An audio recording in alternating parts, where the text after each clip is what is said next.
আল্লাহ সুবহানাহু ওয়া তাআলা যখন এই পৃথিবী এবং আসমান এবং জমিন সৃষ্টি করেন, তারও 50,000 বছর পূর্বে তিনি তাকদীর লিখেছেন। যদিও তাকদীর আল্লাহর জ্ঞান, আর আল্লাহর জ্ঞানের কোনো অতীত নাই, অনাদি এবং অনন্ত, চিরন্তন। কোনো টাইম ফ্রেম দিয়ে এই সময়, এই জ্ঞানকে বাঁধা সম্ভব নয়।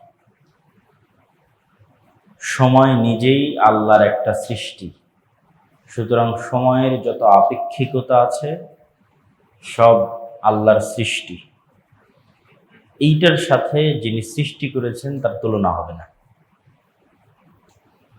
তাহলে সময়ের বাইরে বেরিয়ে চিন্তা করার সক্ষমতা আসলে আমাদের নাই, যেহেতু আমরা সময়ের ফ্রেমের মধ্যে আবদ্ধ। আমাদের যে ডাইমেনশন, এই ডাইমেনশনের মধ্যে একটা ডাইমেনশন সময়, যার মধ্যে আমরা সীমাবদ্ধ। এর বাইরে বের হওয়া, এই সময়ের ডাইমেনশনকে ভেদ করা মানুষের পক্ষে সম্ভব নয়। বিজ্ঞান যতই উন্নত হোক, এটা সম্ভব নয়। এই সময়ের ডাইমেনশনের ঊর্ধ্বে মহান আল্লাহ সুবহানাহু ওয়া তাআলা। তো ফলত যখন তিনি তাকদীর লেখার আদেশ দেন, তখন মূলত তার জ্ঞান থেকে লিখতে বলছেন। তো তার জ্ঞানে যে শুধু আসমান জমিন এবং আসমান জমিনের সৃষ্টি আছে তা না,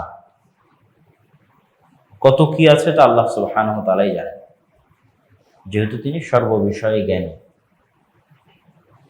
এবং তার জ্ঞানের তুলনা দিতে গিয়ে রাসূলুল্লাহ সাল্লাল্লাহু আলাইহি ওয়াসাল্লাম বলেছেন যে আদম থেকে নিয়ে কিয়ামত পর্যন্ত যত মানুষ এসেছে এবং আসবে, তাদের সকলের জ্ঞান হচ্ছে মহাসমুদ্রের একটি ফোঁটা।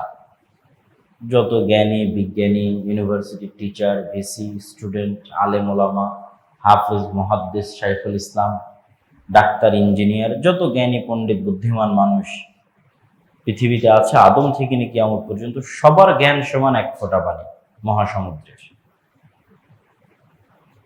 আর ওই মহাসমুদ্র হচ্ছে আল্লাহ সুবহানাহু ওয়া তাআলার জ্ঞান, বা তার চেয়েও বেশি। আল্লাহ সুবহানাহু ওয়া তাআলা তার জ্ঞান থেকে তাকদীর লিখতে বললেন পৃথিবী সৃষ্টির 50,000 বছর পূর্বে।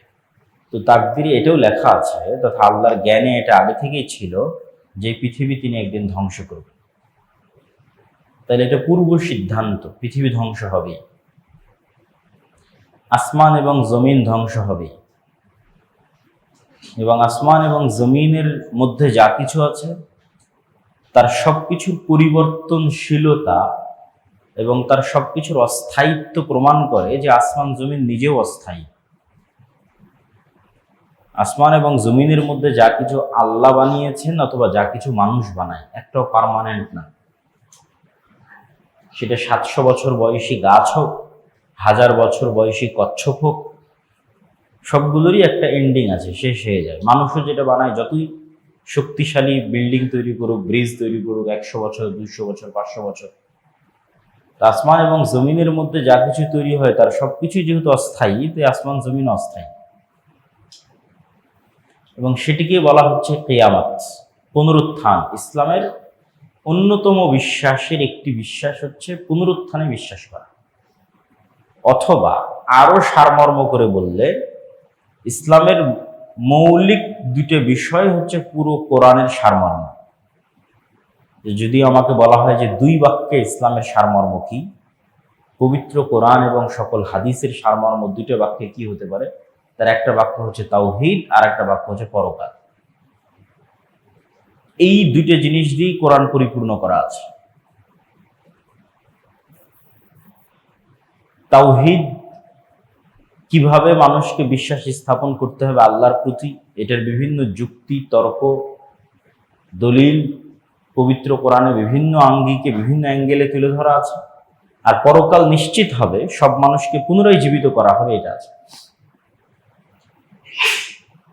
তো অনেক সময় মানুষের কাছে এটা বিশ্বাস হতে চায় না যে সে কিভাবে পুনরায় জীবিত হবে।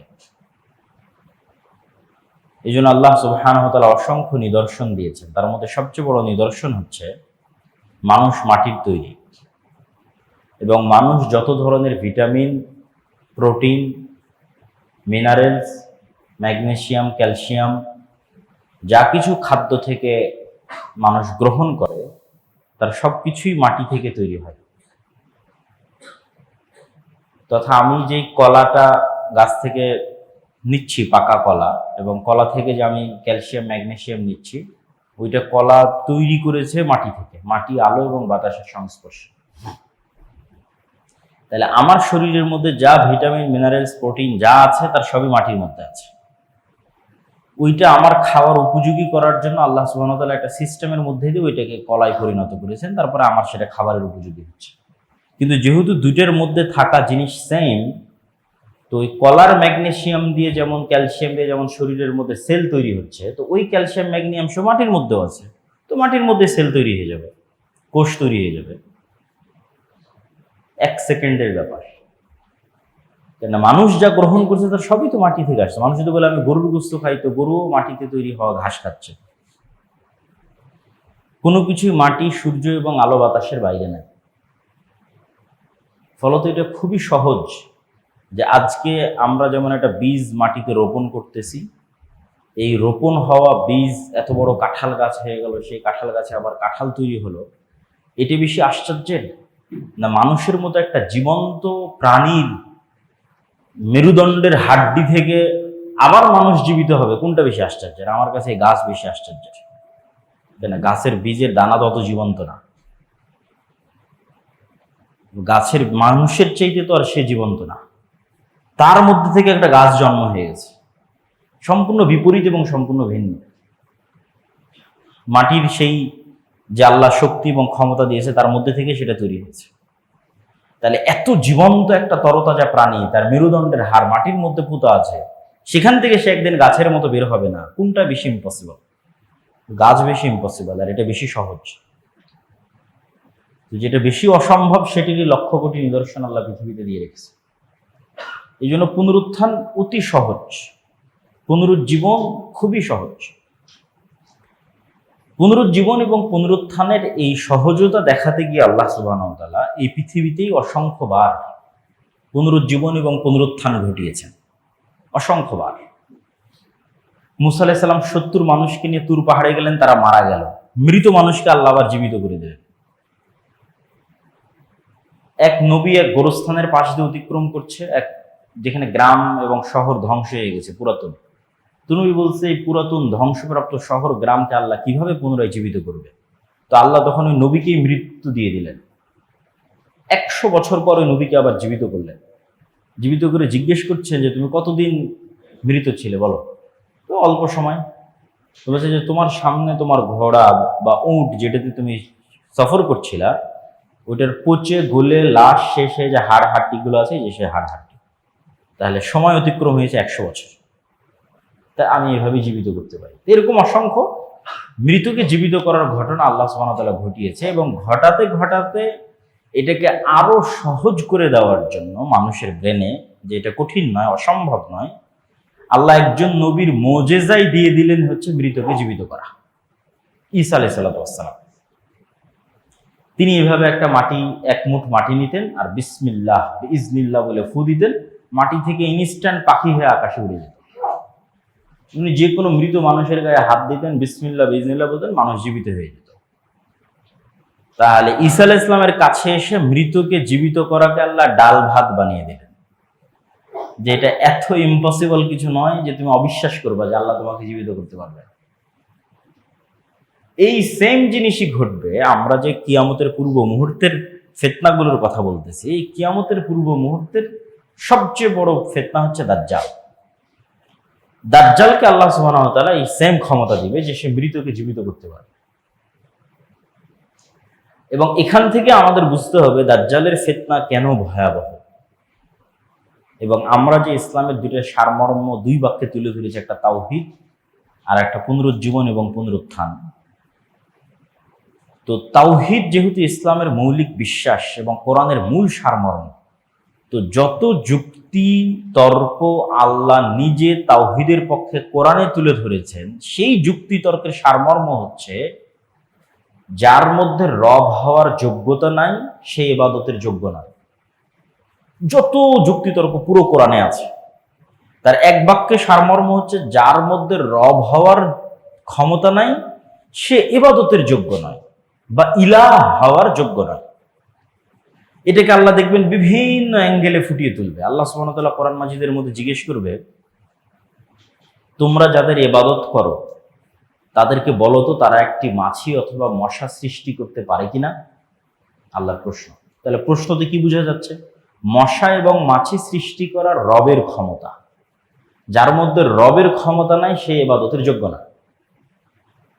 আল্লাহ কোরআন মাজিদে জিজ্ঞেস করবে যে তোমরা যাদের ইবাদত করো তারা দেখতেও পায় না, শুনতেও পায় না, আর আল্লাহ সুবহানাহু ওয়া তাআলা শুনেন এবং দেখেন। তাহলে কি বোঝা যাচ্ছে? দেখতে পাওয়া এবং শুনতে পাওয়া রবের গুণ। তোমরা যাদের ইবাদত করো তারা মৃত, আর আল্লাহ হচ্ছে হাই কাইয়ুম, আল হাইয়ুল কাইয়ুম, চিরঞ্জীব, চিরস্থায়ী। তাহলে যে মরে যায়, যে চিরঞ্জীব নয়, সে রব হতে পারে না, আর যে রব নয় সে ইবাদতের যোগ্য হতে পারে না। আল্লাহ সুবহানাহু ওয়া তাআলা বলতে বলতে এতদূর পর্যন্ত বলবেন যে তোমরা যাদের ইবাদত করো আল্লাহ ব্যতীত, খেজুরের বিচির উপরে যে পাতলা আবরণ আছে এই পাতলা আবরণেরও তারা মালিক নয়। তাদেরকে দাবি করতে বলো যে তারা বলুক যে আমরা এই পাতলা আবরণের মালিক। আল্লাহ সুবহানাহু ওয়া তাআলা বলছেন এটাও দরকার নাই দাবি করার। তাদেরকে এইটা দাবি করতে বলো যাদের তোমরা ইবাদত করো, যে ঠিক আছে তারা পৃথিবীর মশা মাছি সৃষ্টি করতে পারবে না, তারা চিরঞ্জীব, চিরস্থায়ী নয়, তারা খেজুরের পাতলা আবরণের যে আছে ওই সমপরিমাণ তথা সরিষা সমপরিমাণও কোনো কিছুর মালিক নয়, বাদ দিলাম। এগুলো একটাও যেহেতু তারা করতে পারবে না, সব বাদ দিলাম। এতটুকু বলতে বলো যে আল্লাহ যখন আসমান এবং জমিন সৃষ্টি করেছিল তখন ওরা আল্লাহকে হেল্প করেছিল, ওরা আল্লাহর হেল্পার ছিল, আল্লাহর সহযোগী ছিল, এটা দাবি করো। এটাও তো কারো দাবি করার ক্ষমতা নাই যে আল্লাহ যখন আসমান এবং জমিন সৃষ্টি করেছে তখন আমি আল্লাহকে হেল্প করেছিলাম। সেটা মা কালী, মা দুর্গা হোক, সেটা শাহজালাল, শাহপরাণ হোক, সেটা ঈসা আলাইহিস সালাম হোক আর মারিয়াম আলাইহিস সালাম হোক, আল্লাহ বাদে মানুষ যাদের ইবাদত করে। তাহলে দেখেন আল্লাহ বিভিন্ন অ্যাঙ্গেল থেকে ওই সেম জিনিসটাকে টার্গেট করতেছে যে যার রব হওয়ার যোগ্যতা নাই সে ইবাদতের যোগ্য নয়, সে সিজদা পাওয়ার যোগ্য নয়, দোয়া পাওয়ার যোগ্য নয়, তার কাছে তুমি সাহায্য চাইবা এটার যোগ্য নয়। তাহলে ইবাদতের যোগ্য হতে হলে আগে রবের প্রমাণ দিতে হবে, যে আমি যে রব এর প্রমাণ দিতে হবে। তো এতগুলো যুক্তিতর্ক তুলে ধরে দাজ্জালের ফিতনা ভয়াবহ কেন এইটা বুঝাতে গিয়ে আমি যেটা বলতে চাচ্ছি সেটা হচ্ছে, দেখেন এত যুক্তি দিয়েও পৃথিবীর সকল বাতিল ইলাহকে তারা যে রব হওয়ার যোগ্য নয় এটা প্রমাণ করার পরেও কয়জন মানুষ হেদায়েত হয়েছে? কয়জন মানুষ পূর্ণাঙ্গ তাওহীদে বিশ্বাস করে? সেটা আহলে কিতাব ইহুদি খ্রিস্টান হোক, সেটা যারা আহলে কিতাব নয় মুশরিক তারা হোক, আর নামধারী মুসলমান হোক, যে কবরে যায়, মাজারে যায়, তাবিজ কবজ কবিরাজের আশ্রয় নেয়, জিনের আশ্রয় নেয়, কতজন? তাহলে এতগুলো বাতিল ইলাহ কেউ রব হওয়ার প্রমাণ দিতে পারতেছে না, তারপরেও মানুষ তাদের ইবাদত করতেছে। তাহলে এবার চিন্তা করেন যেই দিন দাজ্জাল রব হওয়ার প্রমাণ দিয়ে দিবে সেই দিন মানুষের কি হবে? রব হওয়ার প্রমাণ ছাড়াই মানুষ বাতিল ইলাহের ইবাদত করতেছে, আর আল্লাহ পবিত্র কোরআনে চ্যালেঞ্জ করতে থাকলেন যে এদের প্রমাণ দিতে বলো এরা রব কিনা। রব যদি না হয় ইবাদত করিও না, ইবাদতের যোগ্য নয়। তাহলে এবার দাজ্জাল তো রব হওয়ার প্রমাণ দিয়ে দিবে। দাজ্জাল মৃতকে জীবিত করবে, আর আদেশে আসমান থেকে বৃষ্টি বর্ষণ হবে, জমিন থেকে ফসল উৎপাদন হবে, জান্নাত দেখাবে, জাহান্নাম দেখাবে, আপনার মৃত দাদা দাদিকে জীবিত অবস্থায় পেশ করে দিবে। তাহলে তখন মানুষের কি হবে? তখন কয়জন ঈমান নিয়ে বাঁচতে পারবে? এই জন্য দাজ্জালের ফিতনা পৃথিবীর সবচেয়ে বড় ভয়াবহ ফিতনা, যেই ফিতনায় পতিত হবে উম্মতে মুহাম্মাদী।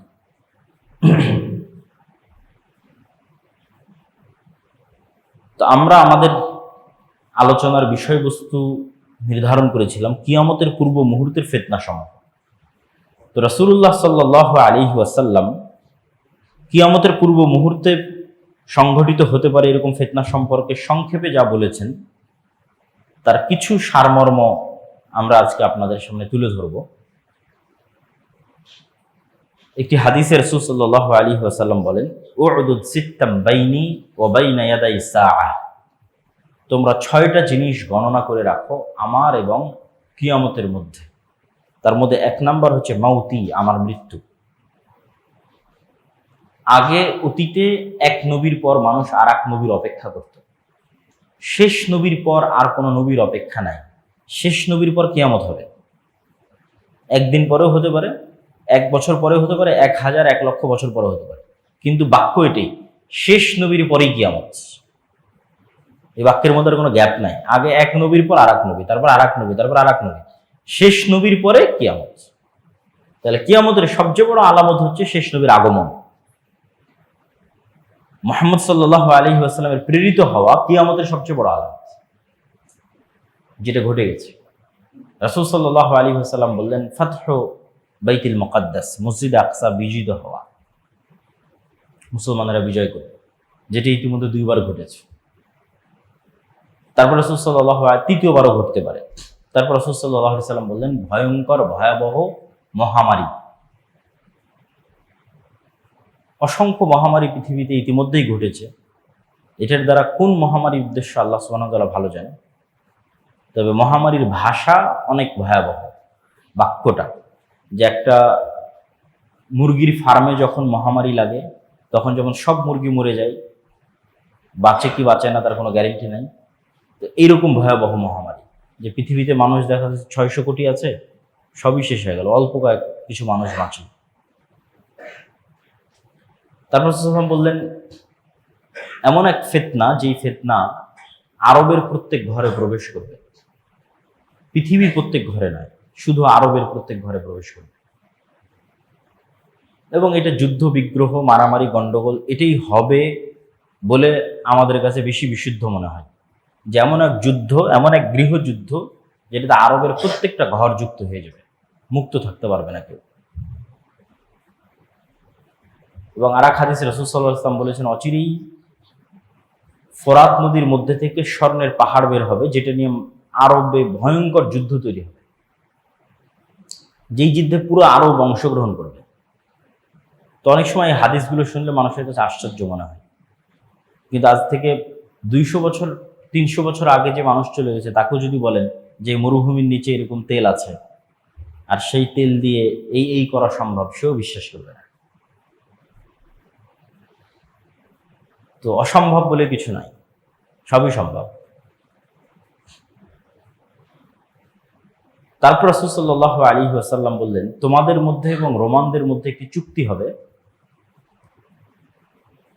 তোমাদের মধ্যে এবং রোমানদের মধ্যে একটি যুদ্ধ হবে, কিন্তু ওই যুদ্ধের পূর্বে রোমানদের সাথে মুসলমানদের চুক্তি হবে, এবং সেই চুক্তির ভিত্তিতে তারা 3য় একটি পক্ষের বিরুদ্ধে যুদ্ধ করবে। ওই 3য় পক্ষের বিরুদ্ধে যুদ্ধে মুসলমান এবং রোমানরা বিজয়ী হবে। তারপরে মুসলমান এবং রোমানরা আবার মুখোমুখি পরস্পরে যুদ্ধ করবে। রোমান বলতে খ্রিস্টান। তারা কারা? 500 বছর আগে যখন এই হাদিস মানুষ শুনেছে, তখন সে একরকম চিন্তা করতে পারে, আর আজকে আমরা যখন এই হাদিস শুনছি, তখন আমরা আর এক রকম চিন্তা করতে পারি। আরো 500 বছর পরে যখন কেউ হাদিস শুনবে, তখন তারা চিন্তা করতে পারে আর এক রকম। কিন্তু এতটুকু নিশ্চিত যে খ্রিস্টান, এখন রাশিয়ার খ্রিস্টান, আমেরিকার খ্রিস্টান, ইউরোপের খ্রিস্টান, আল্লাহ ভালো জানে, কিন্তু খ্রিস্টানদের সাথে মুসলমানদের একটা চুক্তি হয়ে 3য় পক্ষের বিরুদ্ধে তারা লড়াই করবে। বিজয়ী হওয়ার পর আবার খ্রিস্টান এবং মুসলমানেরা মুখোমুখি লড়াই করবে। এবং এই লড়াইয়ের যে স্থান রাসূল সাল্লাল্লাহু আলাইহি ওয়াসাল্লাম উল্লেখ করেছেন, তা হচ্ছে তুরস্ক এবং সিরিয়ার সীমান্তবর্তী অঞ্চল। আজকের যে সীমানা, সেই সীমানার আলোকে বলতেছি। আজকের সীমানার আলোকে তুরস্ক এবং সিরিয়ার সীমান্তবর্তী অঞ্চল। এবং যুদ্ধের যে ভয়াবহতার কথা রাসূল সাল্লাল্লাহু আলাইহি ওয়াসাল্লাম উল্লেখ করেছেন, এবং বাইবেলিক্যাল যে প্রফেসি আছে, তথা বাইবেল এবং তাওরাতের যে বিকৃত অবস্থা, এই বিকৃত অবস্থার উপরও তাদের যে ভবিষ্যৎবাণীগুলো আছে, যেগুলো বাইবেলের প্রফেসি বলে, সেগুলোর সাথেও কিছু কিছু মিল আছে। যেমন এতটুকু কমন মিল সবার মধ্যেই আছে যে সবাই একজন মাসিহের অপেক্ষা করতেছে। সবার ধর্মগ্রন্থে একজন উদ্ধারকারী মাসিহ আছে। ইহুদিরাও একজন মাসিহের অপেক্ষমান, খ্রিস্টানেরাও একজন মাসিহের অপেক্ষমান, মুসলমানেরাও একজন মাসিহের অপেক্ষমান। মাসিহ শব্দের অর্থ হচ্ছে বিপদ থেকে উদ্ধারকারী। মাসিহাদ দাজ্জাল ও মাসিহ, ঈসা মাসিহ ও মাসিহ। কিন্তু মাসিহাদ দাজ্জাল হচ্ছে ধোঁকাবাজ, মিথ্যুক মাসিহ, প্রকৃত মাসিহ নয়। আর ঈসা মাসিহ হচ্ছে রিয়াল, সত্য, প্রকৃত মাসিহ। তো ইহুদিরা এখানেই গরমিল করে ফেলবে। তারা তাদের স্বভাবের শাস্তির কারণে, তাদের অতীতের পাপের কারণে তারা মিথ্যা মাসিহকেই মাসিহ বলে মেনে নেবে, বিপদ থেকে উদ্ধারকারী বলে মেনে নেবে, এবং আসলেই দাজ্জাল তাদেরকে বিপদ থেকে উদ্ধার করবে। আর খ্রিস্টানদের অধিকাংশ মুসলমান হয়ে যেতে পারে, এটার সম্ভাবনাই বেশি। তাদেরও কিছু কিছু দাজ্জালের অনুসারী হতে পারে, তবে বেশিরভাগ মুসলমান হয়ে যেতে পারে। তো মুসলমান এবং খ্রিস্টানদের মধ্যে থেকে হওয়া নতুন মুসলমানেরা সত্য মাসিহের অনুসারী হবে, যিনি হবেন ঈসা মাসিহ। তবে ঈসা মাসিহ যখন আসবেন তখনও মুসলমানেরা বিপদে, তিনিও এসে মুসলমানদের বিপদ থেকে উদ্ধার করবেন। তাহলে ইহুদিদেরকে বিপদ থেকে উদ্ধার করবে দাজ্জাল, আর মুসলমানদেরকে বিপদ থেকে উদ্ধার করবে ঈসা আলাইহিস সালাতু ওয়াস সালাম। তাহলে সিনারি কেমন হবে? সিনারি হবে এরকম যে দাজ্জাল আসার পূর্বে ইহুদিরা থাকবে বিপদে। অনেকেই মনে করে যে না, এখন মুসলমানেরা যে বিপদ আছে এই বিপদই চলমান থাকবে এবং এইভাবেই সারা পৃথিবীর কন্ট্রোল আগেই দাজ্জাল নিয়ে নেবে, তারপরে দাজ্জাল বের হবে। কোরআন এবং হাদিসের ধারাবাহিকতা এটা বোঝা যায় না। হাদিসের ধারাবাহিকতায় বোঝা যায় যে দাজ্জাল আসার আগেই মুসলমানেরা সারা পৃথিবী বিজয় করে নেবে, মানে বেশিরভাগ। ওটা ওই হাদিসেই, এই যে হাদিসে খ্রিস্টানদের সাথে যুদ্ধ হচ্ছে, ভয়ঙ্কর ভয়াবহ যুদ্ধ, এই ভয়ঙ্কর ভয়াবহ যুদ্ধ তো মুসলমানেরা বিজয়ী হবে, তখনও তো দাজ্জাল আসেনি। এবং এটা এত ভয়াবহ যুদ্ধ যে খ্রিস্টানরা একত্রিত হয়েছে প্রায় 10 লক্ষ। তাহলে এই 10 লক্ষ খ্রিস্টান যখন পরাজিত হবে, তখন সারা পৃথিবীতে খ্রিস্টানদের আর পাওয়ারফুল কোনো পাওয়ারই নাই, এখানেই তো শেষ হয়ে গেছে। সবচেয়ে বড় যুদ্ধ তো এখানেই হয়ে গেছে। তাহলে মুসলমানদের সামনে তার কোনো বাধাই নাই। মুসলমানরা একের পর এক দেশ বিজয় করবে, ইস্তাম্বুল বিজয় করবে, ইতালির রাজধানী রোম বিজয় করবে, এবং এই যুদ্ধের পূর্বেই হয়তো ভারত বিজয় করবে, মসজিদ আকসা বিজয় করবে। এরকম আরো কিছু হাদিসে ইঙ্গিত পাওয়া যায়। তার মধ্যে এগুলো যেগুলো বললাম এগুলো সহিহ, আর দুই একটা কিছু জয়ীফ হাদিসও আছে। তথা সারমর্ম হচ্ছে, যখন ইহুদি এবং খ্রিস্টানেরা বিপদে তখন আসবে দাজ্জাল, যখন সারা পৃথিবীতে মুসলমানদের জয় জয়কার, যখন মসজিদে আকসা থেকে, ভারত থেকে, ইস্তাম্বুল থেকে, ইতালির রাজধানী রোম পর্যন্ত সব মুসলমানেরা বিজয় করে নিয়েছে, এবং যারা ইসলামের শত্রু তারা যখন বিপদে, তখন এবার দাজ্জাল বের হবে রাগান্বিত অবস্থায়। এবং দাজ্জাল যেহেতু এক্সট্রা অর্ডিনারি, অলৌকিক ক্ষমতা নিয়ে আসবে, ফলত মুসলমানদের আর কিচ্ছু করার থাকবে না। এত বিশাল বিজয় অর্জনের পরও মুসলমানেরা বেবাস, লাচার, অসহায় অবস্থার মধ্যে পড়ে যাবে। কেন? দাজ্জাল যেই সমস্ত এক্সট্রা অর্ডিনারি অলৌকিক ক্ষমতা নিয়ে এসেছে, সেগুলো মোকাবেলা করার মতো কোনো ক্ষমতা মুসলমানদের কাছে থাকবে না। এবং এই সময়ই যারা দাজ্জালের উপর ঈমান আনয়ন করবে না, তাদের উপর পৃথিবী এমন সংকীর্ণ এবং সংকুচিত করে দেওয়া হবে যে রাসূল সাল্লাল্লাহু আলাইহি ওয়াসাল্লাম বলছেন, শাম, সিরিয়ার মুসলমানদের খাবারের জন্য শুধু এরকম কাঠ বাকি থাকবে, এরকম কাঠ। কেননা ফসল যেহেতু উৎপাদন হচ্ছে না, বৃষ্টি যেহেতু বর্ষণ হচ্ছে না, সেহেতু গাছের পাতা খাওয়ারও তো সুযোগ নেই। গাছই তো হয়নি, তো পাতা কই থেকে হবে? তাহলে বাড়িতে আগে থেকে রাখা যে ফার্নিচারগুলো আছে, কাঠ, এগুলোর মধ্যে থেকে চিবিয়ে রস বের করার চেষ্টা করবে। এই কাঠ ফেড়ে এর মধ্যে থেকে চিবিয়ে রস বের করার চেষ্টা করবে এবং ওইটা খেয়ে বাঁচার চেষ্টা করবে। আর যারা দাজ্জালের উপর ঈমান আনয়ন করবে, মৌমাছি যেভাবে মৌমাছির চাকের সাথে লেগে থাকে, পৃথিবীর সকল ধন সম্পদ তাদের পিছে সেভাবে ছুটবে। তাহলে যাদের ন্যূনতম 1 টাকাও অবৈধ টাকার প্রতি লোভ আছে, ও দাজ্জালের ফিতনা থেকে বাঁচতে পারবে না। 1 টাকাও যার অবৈধ টাকার প্রতি লোভ আছে, যে না আমার একটু দরকার, নিয়ে নি, সে দাজ্জালের ফিতনা থেকে বাঁচতে পারবে না। কে বাঁচতে পারবে? যে মৃত্যুকে গ্রহণ করতে প্রস্তুত, কিন্তু ঈমান বিসর্জন দিতে প্রস্তুত নয়। কেন সারা পৃথিবী সকল ধন সম্পদ তখন দাজ্জালের উপরে যারা ঈমান আনবে তাদের কাছে, আর যারা করবে না তাদের কাছে কিচ্ছু নেই, খাওয়ারও নাই। ঈমানের সবচেয়ে বড় পরীক্ষা। এবং রাসূল সাল্লাল্লাহু আলাইহি ওয়াসাল্লাম বললেন যে 40 দিনের প্রথম দিন হবে 1 বছর, দ্বিতীয় দিন হবে 1 মাস, তৃতীয় দিন হবে 1 সপ্তাহ, এবং তার গতি হবে আকাশে ঝড়ের সময় মেঘমালা যে গতিতে চলে সেই গতি। তো এবার যেহেতু মুসলমানেরা বিপদে পড়ে গেছে দাজ্জালের কারণে, দাজ্জালের এক্সট্রা অর্ডিনারি অলৌকিক ক্ষমতার কারণে, এবার দাজ্জালের চেয়েও সত্যিকার যিনি মাসিহ আসবেন উনি আরো আপার লেভেলের এক্সট্রা অর্ডিনারি অলৌকিক ক্ষমতার মালিক হবেন, যিনি মুসলমানদেরকে উদ্ধার করার জন্য আসবেন। তিনি হচ্ছে ঈসা আলাইহিস সালাম। তিনি হলেন সত্যিকার মাসিহ, ঈসা মাসিহ, প্রকৃত মাসিহ। এনার অলৌকিক ক্ষমতা কেমন হবে? এনার নিঃশ্বাস যতদূর পর্যন্ত যাবে ওই এরিয়ার মধ্যে যদি কোনো কাফের থাকে সে নিঃশ্বাসে মারা যাবে, অস্ত্র প্রয়োগে নয়, নিঃশ্বাসে মারা যাবে। এবং দাজ্জাল যদি তাকে দেখে তাহলে দৃষ্টিতে মৃত্যুবরণ করবে অস্ত্র প্রয়োগের পূর্বেই, কিন্তু তারপরেও ঈসা আলাইহিস সালাম তাকে অস্ত্র দিয়েই হত্যা করবে। তাহলে এই হলো সারমর্ম সিনারি, যে মুসলমানেরা বিজয় করবে, ইহুদি খ্রিস্টানরা বিপদে থাকবে, দাজ্জাল আসবে তাদেরকে উদ্ধার করবে, উদ্ধার করে এবার দাজ্জালের হাতে সারা পৃথিবীর কন্ট্রোল। এবার মুসলমানেরা বিপদে, এবার ঈসা আলাইহিস সালাম আসবে, তিনি মুসলমানদের উদ্ধার করবেন, দাজ্জালকে হত্যা করবেন। এবং দাজ্জালের সাথে থাকা ইহুদিরা যখন বিভিন্ন গাছ এবং পাথরের আড়ালে আশ্রয় নিবে তখন গাছ এবং পাথরও কথা বলবে যে এখানে ইহুদি লুকিয়ে আছে, আসো একে হত্যা করো। এভাবেই রাসূল সাল্লাল্লাহু আলাইহি ওয়াসাল্লাম হাদিসে বলেছেন। এবং এটা দাজ্জালের পরাজয়ের পরে তাদেরকে হত্যা করা হবে। এবং এই ফিতনার পরে, এটা পৃথিবীর সবচেয়ে বড় ফিতনা, দাজ্জালের ফিতনা, কিন্তু এই ফিতনার পরে আল্লাহ সুবহানাহু ওয়া তাআলা ঈসা আলাইহিস সালামকে বলবেন যে এখন যে ফিতনা আসবে ওটার সাথে তুমিও মোকাবেলা করতে পারবে না। দাজ্জালের ফিতনার সাথে তো মুমিন মুসলমানেরা মোকাবেলা করতে পারেনি, ঈসা আলাইহিস সালাম এসে মোকাবেলা করলেন। তো ঈসা আলাইহিস সালামকে আল্লাহ বলবেন এখন যে ফিতনা আসবে এটার সাথে তুমিও মোকাবেলা করতে পারবে না, সেটা হচ্ছে ইয়াজুজ মাজুজ। অতএব তুমি মুমিন মুসলমানদের নিয়ে তুর পাহাড়ে আশ্রয় নাও। এবং ইয়াজুজ মাজুজের বের হওয়ার কথা এরপরেই বিভিন্ন হাদিসে, সহিহ বুখারী এবং মুসলিমের হাদিসে বর্ণনা করা আছে। ইয়াজুজ মাজুজের সংখ্যাধিক্য সম্পর্কে রাসূল সাল্লাল্লাহু আলাইহি সাল্লাম বলেন, এটা সহিহ হাদিস, যে একদা রাসূল সাল্লাল্লাহু আলাইহি সাল্লাম বললেন যে আদম সন্তানের প্রত্যেক 1000 জনে 999 জন জাহান্নামে যাবে আর একজন জান্নাতে যাবে। তখন সাহাবীরা সবাই হতাশ যে 1000-এ যদি 999 জাহান্নামে যায়, একজন জান্নাতে যায়, তাহলে আমাদের খুব চান্স কম যে আমিও সেই জান্নাতি ব্যক্তি, খুবই কম।